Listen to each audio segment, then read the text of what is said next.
Ngayong Halloween ay kumakalat naman ang mga manikang ito na parang mga demonyito.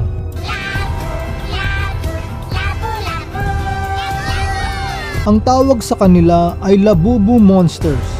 Ipapakita ko sa inyo ang madilim na sikreto sa likod ng mga manikang ito dahil maraming tao ang nahuhumaling dito. Pinopromote ito ngayon ng mga sikat at mga maimpluwensyang tao katulad ni Marian Rivera, Vice Ganda at marami pang iba. Ngunit saan ba ito nagmula? Bakit ito sikat na sikat? At kung tunay kang Kristiyano, dapat ka bang bumili nito? May satanic agenda kaya sa likod ng mga manikang ito? Yan ang aalamin natin sa video na ito. Ang Labubu ay nilikha ni Kasing Lung noong 2015 bilang bahagi ng kanyang serye ng mga aklat para sa mga bata. At ang pamagat ng seryeng ito ay ang mga halimaw. Kabilang sa mga klase ng halimaw ay ang si Momo, Taikoko, Spooky at ang pinakasikat na Labubu. Ang mga halimaw na ito ay inspired sa Nordic mythology. Pero habang pinapanood ko itong interview ni Kasing Lung, sa tingin ko ang mga manikang ito ay inspired ng Diablo.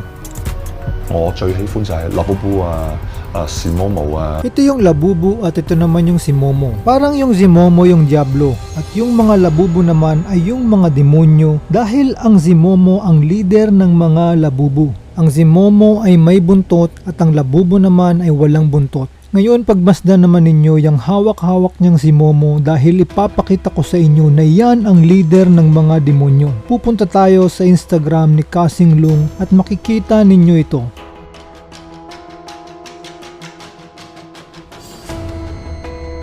So ito yung pinaglilingkuran ni Kasing Lung at kaya pala sikat na sikat ang Labubu kasi inspired ng Diablo.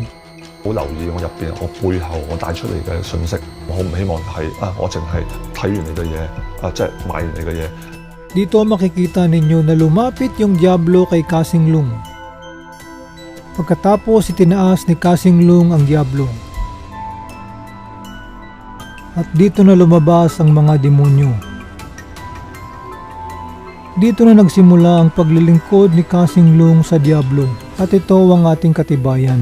Ito ang simbolo ng mga Illuminati. Makikita natin na may UFO sa tuktok ng Tatsulok. Sino ang nasa loob ng UFO? Siyempre mga alien. Sino naman ang mga alien? Para malaman yan ay bumalik tayo sa Instagram ni Kasing Lung. Hanapin natin ang picture ni Satanas. Tignan natin ang description. I-click natin itong alien666_official. I-click ang accounts. I-click ang profile, videos, at i-click natin itong pulang baby na alien. Dito mag-evolve yung alien, fast forward, at sasakay siya sa UFO. So sino ba yung alien? Balik tayo sa videos at panoorin natin itong may drawing. Dito natin malalaman kung sino yung alien. Makikita natin dito yung artwork na ginawa ni Kasing Lung. At ang alien na ito ay wala nang iba kundi si Satanas. So ang nasa taas ng triangulo ay ang Diablo at nasa ilalim naman ito ang pyramid sa Egypt. So sino naman yung nasa loob ng pyramid? Ito si Lisa ng Blackpink. Siya ang isa sa mga dahilan kung bakit sikat na sikat ang Labubu. Mayroon siyang 104 million na followers sa Instagram. Siya ang nagpa-trending ng Labubu nang i-post niya ang mga Labubu sa kanyang Instagram. Kaya naman lalong sumikat ang mga halimaw na ito. Ngunit may madilim na katotohanan sa likod ng kanyang impluwensya. Dahil ang Blackpink ay nasa ilalim ng kapangyarihan ng Illuminati. Mapapansin mo ito sa pamamagitan ng mga signs at symbols na ginagamit nila. Katulad ng pyramid sa Egypt. So makikita natin dito na nasa loob si Lisa ng pyramid sa Egypt. At nasa likod niya ang ipinagbabawal na puno at prutas. Ngayon alam na natin kung sino yung nasa loob ng pyramid. Siya yung nag-promote ng Labubu. At ang susunod niyang ipro-promote ay ang ipinagbabawal na prutas. At alam natin na dito unang pumasok ang kasalanan at kamatayan. Si Lisa ngayon na nagre-represent sa ahas na tumukso kay Adan at Eva doon sa Garden of Eden.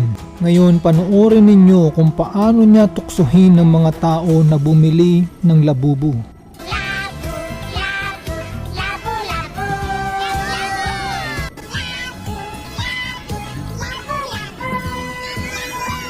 So pagkatapos niyang i-promote ito ang nangyari.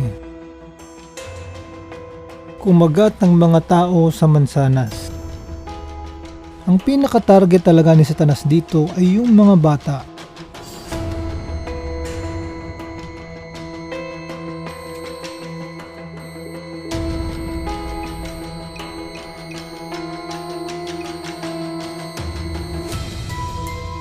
Bilang mga Kristiyano, mahalaga na maging maingat tayo sa kung ano ang ginagawa natin, lalo na pagdating sa mga imahe o konsepto na maaaring mukhang inosente ngunit hindi mo napapansin na nagtataguyod na pala ito ng hindi naaayon sa ating pananampalataya. Ang Biblia ay nagpapaalala sa atin sa unang Tesalonica 5:22. Iwasan ninyo ang lahat ng anyo ng kasamaan, kahit na mukhang cute o hindi nakakapinsala ang mga karakter tulad ni Labubu. Dapat lagi tayong maging matalino sa kung ano yung pinapayagan nating makapasok sa ating mga puso at tahanan.